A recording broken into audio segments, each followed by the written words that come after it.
today's episode of Invitation by Invictus, we have Wesley Keith of 22nd Street Barbell. Wes, thanks for showing up today. I appreciate your time. Sweet. Thanks for having me. So if you guys don't know who Wes is the owner of 22nd Street Barbell, which is one of the old school powerlifting gyms here in the Des Moines metro area. So Wes, why don't you kind of walk us through, Cliff Note version of where you kind of grew up, where you went to school, and how we got to powerlifting. Yeah, you said one of the Des Moines is pretty lucky to have several barbell clubs. Correct. Because we're actually considered one of the better ones in the nation. So for Des Moines to have several of them is pretty awesome. But no, I grew up in southeast Iowa, Ottumwa. Right.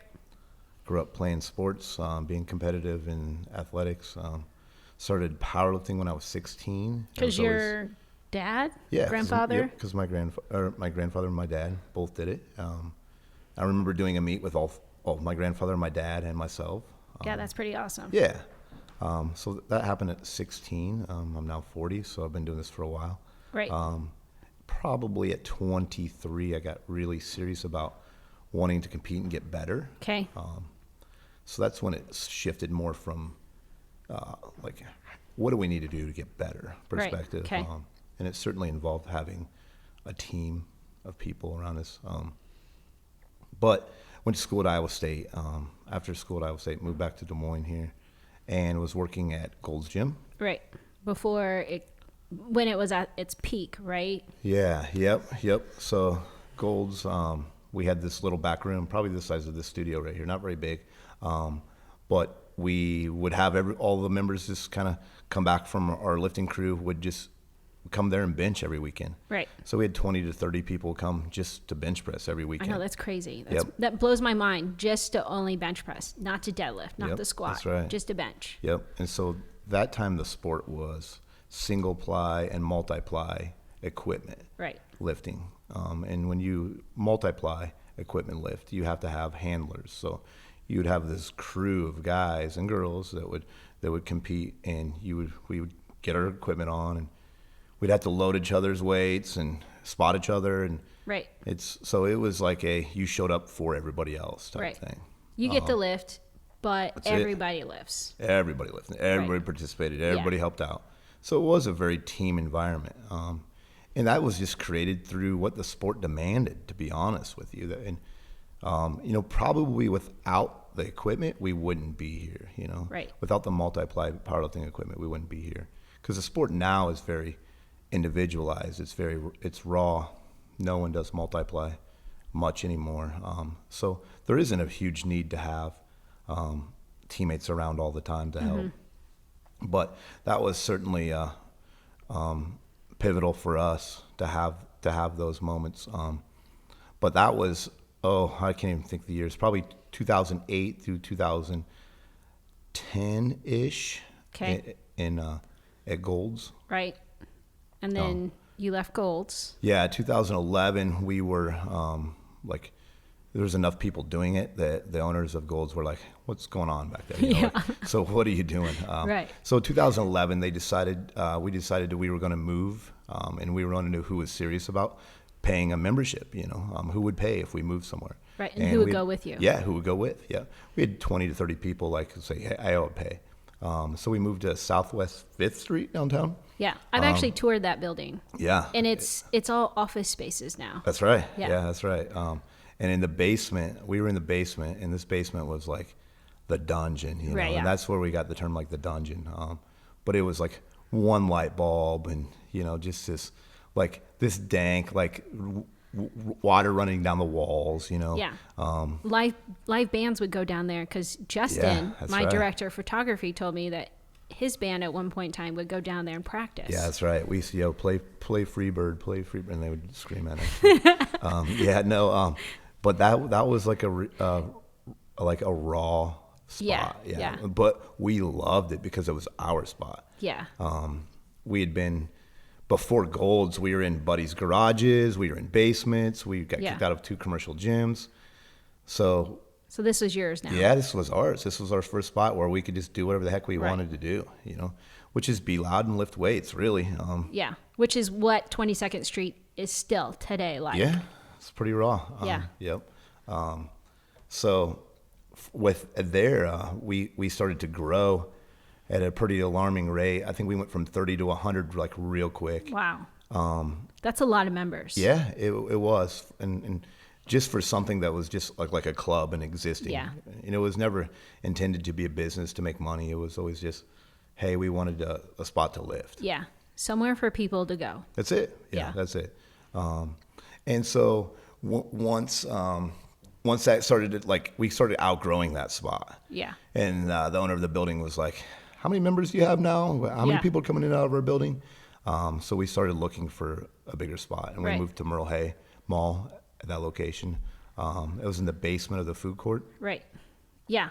I remember going there because when I ran Fresh, they were like, hey, you need to go to 22nd Street Barbell because these guys, they're powerlifters and they'll eat every 2 hours. And that's what they want. No, exactly. I remember going down there and I remember sitting there thinking, what the fuck did I get myself into?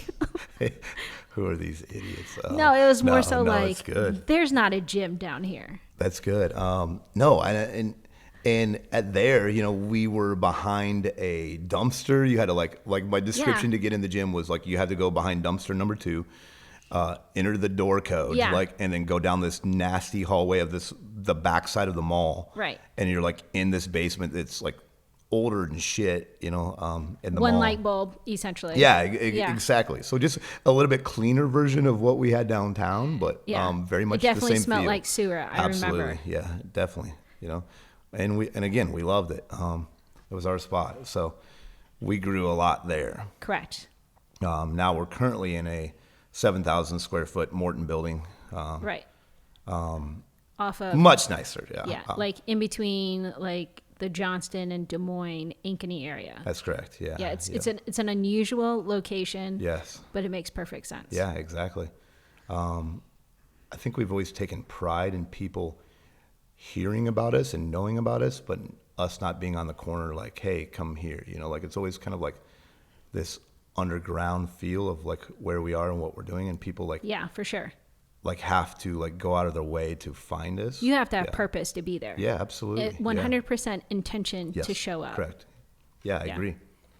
Yeah, 100%. That's everybody that's in there. Yeah. It's not like I remember I had to send Hunter out the first time, and he's like, well, where is it? And I was like, I can't describe it. You'll have to pull it up on Google, and you'll have to just follow the directions to get there. Yeah, and our location now is the easiest spot to find. It was way harder before. Yeah. You had to know somebody. Like it was that. Yeah, I'm not even gonna lie. I had to wait for somebody to come out of that door so that I can drop my card off at the Merle Hill location. That's right. Yeah. But I had to wait by this dumpster and wait for somebody to come out. It was like December, January. So it wasn't any sunshine. It was cold. And I was like, what the fuck is this shit? Yeah. I feel like we're soft now compared to all that. But no, we love it. We're in a great spot. But the culture, like who we are, what we started in the late 90s, early 2000s, right. Like I would say probably 2005-ish, was like when my original group of guys that I was lifting with were together. The inception. That feel, that feel from what we had from our training sessions is still alive today, and stronger probably than ever before. I would say for sure that. So, the challenge is how do you grow? How do you get bigger? How do you expand without losing who the heck you are? That feel. Yeah, that feel. Yeah. So, we're never going to be the gym that has the mirrors on the wall, that has the rows of treadmills and ellipticals. We're never going to be the one-stop shop where you can do everything. Right. But when it comes time to moving a barbell and getting strong, we're the spot. I like to think that 22nd Street has the most weight inside the any gym currently in this area. Yeah, I would say that's probably pretty close. There's never been a point in time to where I've had to wait for a rack or to do something. There's always there's enough equipment there for me, and if I need to go outside to work out, I can always just go outside and do it. Yeah, and certainly people come to our gym with other goals other than maximal strength, and there's the good thing about a barbell is you can train it multiple different ways. Correct. You just have to be a little bit more creative. Yeah, for sure. So 22nd Street is a full-time gym, But as well, you guys offer nutrition and personal training inside of there now, correct? Yeah, that's correct. Yeah. So it's you and another trainer, a female trainer. Yeah. And then that's pretty much it, right? And then you got a guy running nutrition programming. That's correct. Yeah. Yeah. So, if I wanted to learn more about 22nd Street, where could I go? And if I wanted to have a conversation with you, where could I go and find that? Our website, 22barbell.com. Is probably the easiest way. Definitely just stopping in. I mean, I'm usually there 90% of the time. Correct. So yeah, come in, experience it. If you contact me through the website, I'm going to encourage you to come in anyway. So yeah. A lot of it's just too hard to explain over text or phone. Yeah. Or the phone. So let's just come in. Definitely. I would definitely say you have to come in and experience it yourself. Yeah, for sure. And I think the really good thing about what Wes offers is that he offers a 1-week trial pass for free. So not very many gyms do that. Yeah. It's either a day, you get a free day, or 3 days, and that's it. Yes, correct. So that 1 week is crucial. Yes, correct. And then if I wanted to get in touch with you with personal training, you do take personal training clients, correct? Yes, yeah, correct. Again, website's a great way to do it. My phone number's on the website. Whatever's easiest for you. Look, this is what I do full time. And it's around the clock. So no matter what time of day, I'm gonna get some kind of notification to my phone, and I'll get back to you right away. Yeah, for sure. Wes is a really good communicator. I can definitely say that. So not only do we have just gym memberships, but you also can train for powerlifting meets, CrossFit events, all of that, because strongman. Yep. Because you guys offer that multifacet of just, that's correct. It's just strength training 101. Yeah, for sure. We host 4 major meets a year, 2 USPA and 2 USAPL Federation meets. What's the difference between the two? So if I'm a newbie, kind of walk me through that. USPA is a little bit newer onto the scene. They started off with an undrug tested meet. Okay. They now have a drug tested division, and that's gaining more steam. Okay. And then USAPL is USA Weightlifting, USA Powerlifting. And they are associated with the IPF, which is a world federation, and they are 100% drug free. So all their meets are drug tested, and we host 2 of those a year. Okay. And then you also help out with the Women's Barbell Classic, that's correct? Yeah. Because that inception came out of 22nd Street. Yeah, that's right. So it's just not about dudes and trying to lift super freaking heavy. It's not about at all. You offer the women a chance to come in and use your gym as well. Yeah, I would say at any given time when you come in, and you can look on our Instagram and our social media and kind of man, that gym's pretty scary. But you go in there, I'd say it's 60% females, and we're listening to some ridiculous 90s song, so it's not what you think it is all the time. When Annie Breeze is there, we have sure. to listen to Beyonce, Lizzo. For sure. Yeah. She takes over, and you're just like, God damn, Breeze. Yep, it is what it is. Yeah, for sure. But the dudes dig it. I do see, you would never expect this, but I do see grown-ass men dancing to Beyonce. Yeah, for sure. Yeah. We have fun training.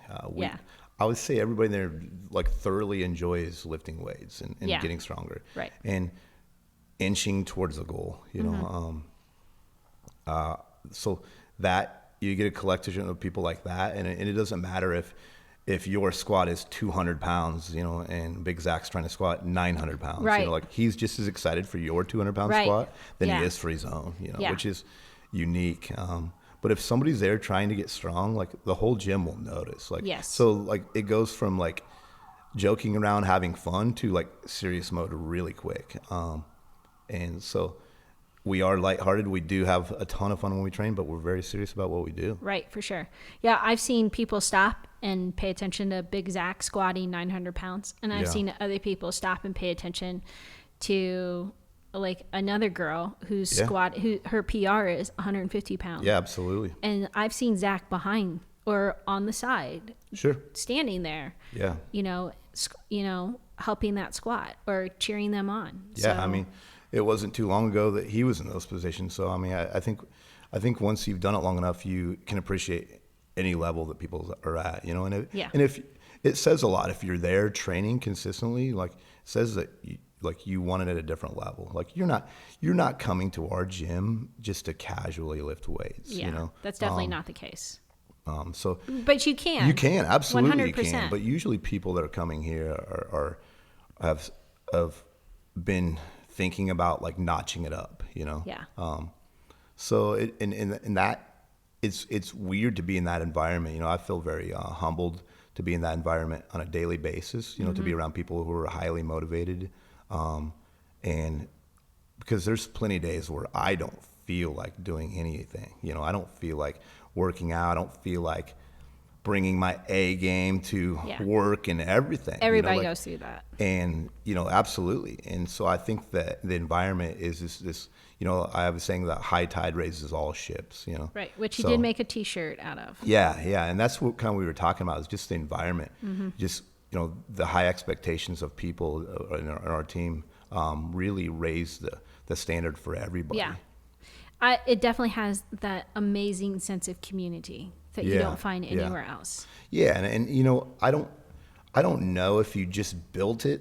You know, if we just like bought a bunch of equipment, threw in a building, and just say, "Hey, come lift," you know, we wouldn't have that. It's just built up over so many years and so much time, and so many good people coming in and out. You know, that have just left their mark on it, and I feel like you kind of get the sense of that when you're in there, you know, because there is a lot of history to it. Yeah, you definitely see some of these older gentlemen who come in, like Uncle Kevin, been around since the beginning. Yeah, for sure. I actually found a picture of him from the State Fair from 2013. And I was like, oh, that's Uncle Kevin. Yeah, he looks the same. Not changed. It's timeless. Yeah. Yeah, but he's the OG.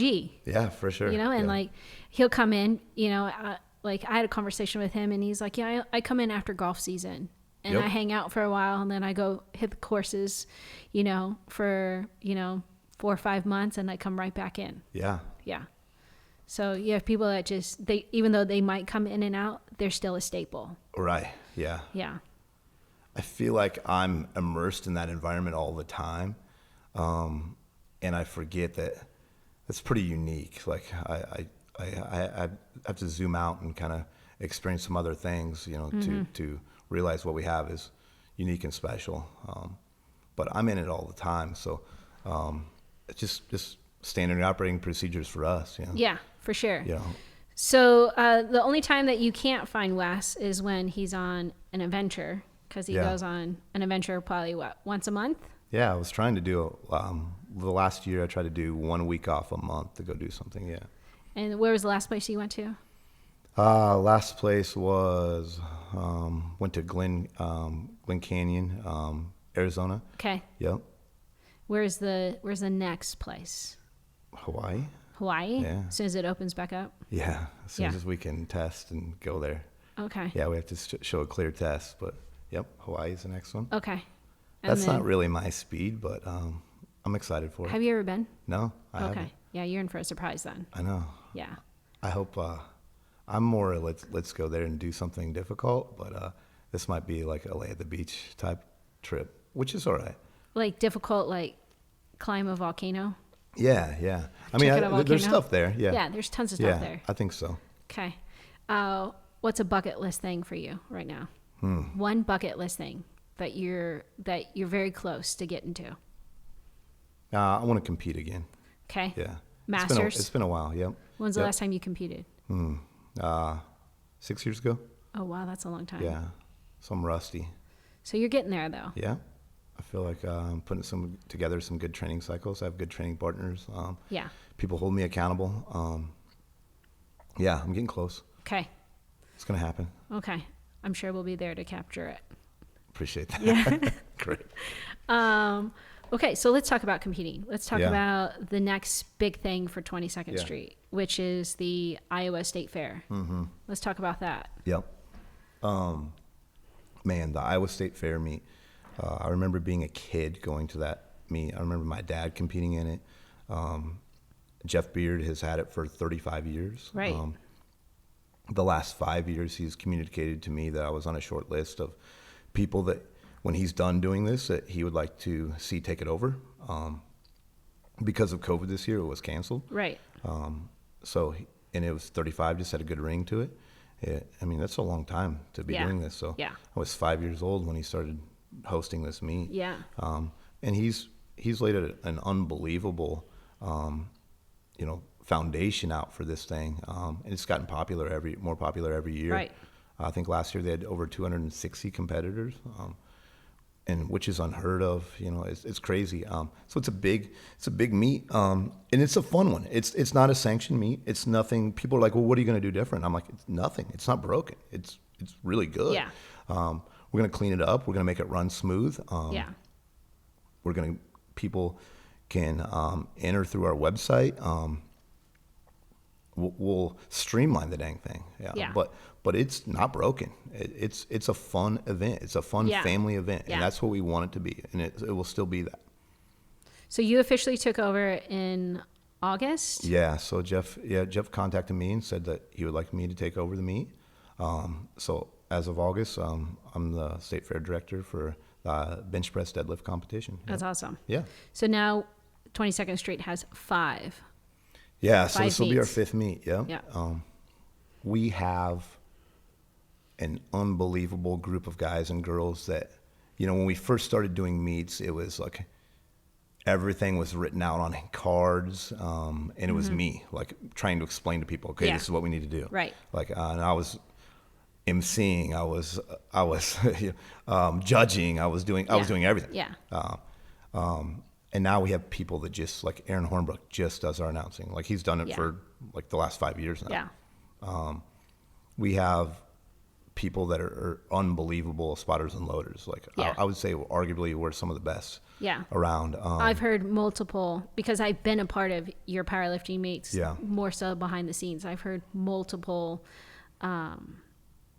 compliments that it's just such a well-oiled machine that like you get in on the platform and you get right off, and they got your weights down and they know what they're doing, and it's amazing. And we have so many people that are really passionate about what they do. Abby Mork, who runs all the USAPL meets, she knows the rules inside and out. She's so good with communicating with the judges and getting judges here. It's not just like, hey, we're going to run a meet, but we're running a federation meet. So this is, it gets a little bit more serious, and we have to have judges, and they have to take time out of their schedule to come here, and we pay for them to come here. National judges. National level judges. Outside of Iowa. Absolutely. And Abby does a good job of communicating with them, and they know the standard of which we run a run, but they want to be here. Yeah, that's absolutely. the thing. That's You're the right. interesting They're happy to do part. our meets. Yep. And then Jake Hartman does a great job with the USPA meets. He runs a gym out of CrossFit 8035, Des Moines Barbell. And he does a great job of hosting the USPA meets for us. So we're terribly lucky to have, I'm terribly lucky now to have 2 people that are really passionate about what they do. And that just kind of like trickles down. Like we have crews now, if one crew can't make it, our second loading crew can come in, and they know exactly what to do. Like I can basically just make sure just walk around and talk to people all day at meets. But they're a well-oiled machine. Absolutely. They're a well-oiled machine now. So for us to take on the fair, I feel like now's the time to do it. We want to have 300 competitors at the state fair. That's your goal. Yeah, that's our goal. 300. And I think this is really doable. There is a time which we have to be off the stage. But with our crew, spotting and loading, it's really how quick can you load the next weight to get to the... For sure. Yep. And we have a group of guys and girls that can get after it. So I think we'll really put on a good event. I think 300 this next year, and it'll be done faster and more organized than it's ever been. Mm-hmm. I agree. Yeah. Because your meets, like when the last meet that we were at Franklin, even the guy that runs Franklin was just so impressed at how fast you guys tore down and got out of there and everything. And, like it's good to hear that, because, my mind's always, I used to stress really bad about them because it was me doing hands-on everything. Yeah. I was setting it up, I was tearing it down, I was running it. So now it's more of like, as long as it's set up, I'm good. Like after the setup, like I don't worry at all. Like it's like cruise control. Yeah, it is. It's on cruise control. after the setup, we have so many people that are so good at what they do within this little niche of powerlifting. They know it better than me, honestly. Yeah. So yeah, after the setup, like I'm on cruise control. So the state fair will be the same way. This being the first year, Jeff will still be there. I'm going to ask him a ton of questions. I'm going to lean on him a lot. Yeah. But I fully anticipate for that to be one of our, biggest meets ever. Yeah, so. For sure. 300 people is a lot. Yep. Yes, it is. 2 platforms still. Yeah, and this is for beginners. This is like the meet you would go to as a beginner. Okay. Like if you want to get into powerlifting and you want to know what it's like and just get a little taste of it, this is it. This is the one to go to. But that's the history of the state fair. Absolutely. Yeah, absolutely. This is the one where, like you say, hey, where should I start? Start right here. Yeah. The state fair. Awesome. Yeah, and hopefully you get such a good taste in your mouth from that you'll want to dive into some other meets and some other federations. That's awesome. Yeah. Yeah, you can't beat that. Absolutely. Yeah, there's so much history behind it.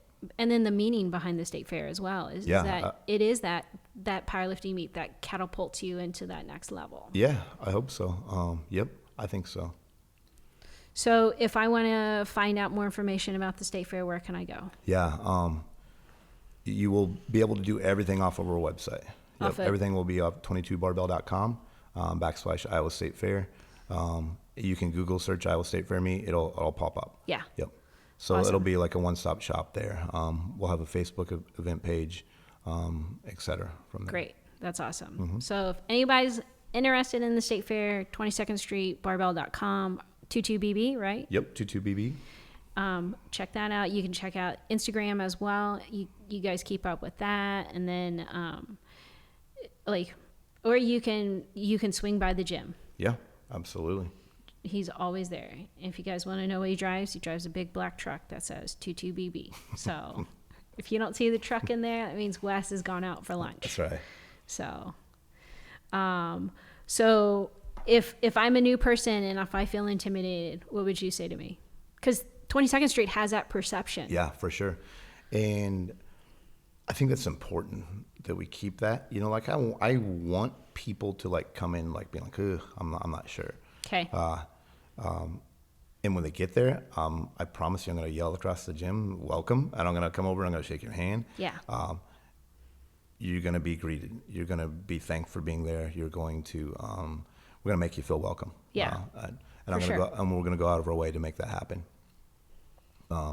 So with that being said, I have clients that are in their 60s and 70s. I have a 65-year-old lady who squats 200 pounds and she wears a 22nd Street shirt, and her kids are like, can't believe my mom goes to 22nd Street. Yeah. Yeah. So it's pretty cool, Yeah. So it's definitely, I have clients that are 8 years old. For any age, any range, if you want to get better, you want to get stronger, we want you there. Yeah. I make all of my staff work out. Well, I don't make them. I highly encourage it. Absolutely. So for those that have never lifted correctly, I send them to Wes. So they learn from Wesley. So because I know that, that you'll teach them right and you'll teach them correct form, and you'll have that conversation with them of like, this is why we do this, or this is why we move you this way and that way. So that they have that understanding. So for future use, that they're always thinking about their pattern and their movements. For sure. And those are that's my favorite way to coach. That's my favorite client is somebody that comes in and is like, I want to learn the basics. I want to know the fundamentals of moving a barbell. And and this is the stuff that we talk about, with our best lifters, the fundamentals, Bobby Cook, we were just talking about head position, this head and little details of moving a barbell never go away. So if you want to learn this the right way and this is what we focus on all the time, is we're literally talking fundamentals. It's those little minute details that you forget about that in the end make a tremendous impact. Yeah, absolutely. Yeah. Well, thanks, Wes. We appreciate your time, and I'm sure we'll probably have you back on. I mean, thank you. The wealth of knowledge that Wes holds inside of his head is amazing. So I basically told him ahead of time, we have to condense it because we can spend hours and hours talking about stuff. Appreciate it. I appreciate you coming on. And again, if you want to find out about 22nd Street Barbell, what's your website again? 22barbell.com. And then your Instagram handle is? 22stbarbell.com. Or at Instagram. And then Facebook's the same? Yep, Facebook's the same.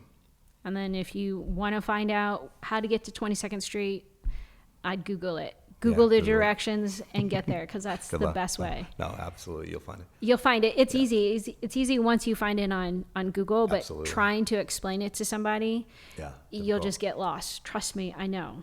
So Google 22nd Street Barbell if you want to get to the gym. Correct. For sure. Correct. All right. Thanks, Wes. We appreciate you coming on, and we look forward to having you soon again. Okay. Thank you. All right. Thanks.